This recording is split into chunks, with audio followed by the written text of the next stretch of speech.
Welcome to iBook. আইবুকে কীভাবে loan শোধ করবেন সেটাই দেখাবো আজকের ভিডিওতে।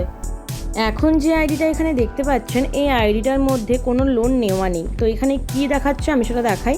ইবি কয়েন আসার পর এখানে convert to diamond, send EB coin, withdrawal, sell EB coin প্রত্যেকটা অপশানে কিন্তু আমরা দেখতে পাবো।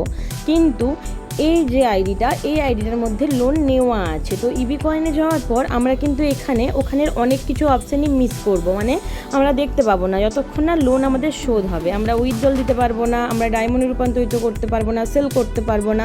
তো সেক্ষেত্রে শুধুমাত্র এই 5টা অপশানই এখানে আমরা দেখতে পাবো। এবার লোন হিস্ট্রি বলে যে অপশানটা আছে ওটার মধ্যে গিয়ে একবার দেখাবো। আমরা যখন লোন নেব এই হিস্ট্রির মধ্যে সমস্ত কিছু শো করবে। তো লোন হিস্ট্রির উপর টাচ করব।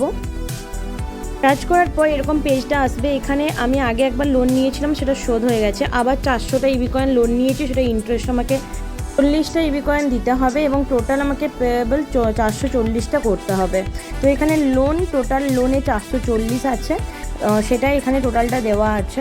তো আমার ইবি কয়েন যেহেতু 441টা আছে, তো আমি লোনটা শোধ করব। লোন শোধ করার জন্য পে লোন বলে যে অপশানটা আছে, জাস্ট এটার উপর টাচ করে দিলেই আমার যদি ইবি কয়েনটা থাকে সেটা কেটে আমার লোন শোধ হয়ে যাবে। পে লোনের উপর টাচ করার পর লোন পেমেন্ট সাকসেসফুল বলে লেখাটা চলে এসেছে। ইবি কয়েন কেটে নিয়েছে, একটা হয়ে গেছে। এবারে কিন্তু withdrawal, send EB coin, sell EB coin, convert diamond সমস্ত কিছু অপশানই আমাকে দিয়ে দিয়েছে এখানে।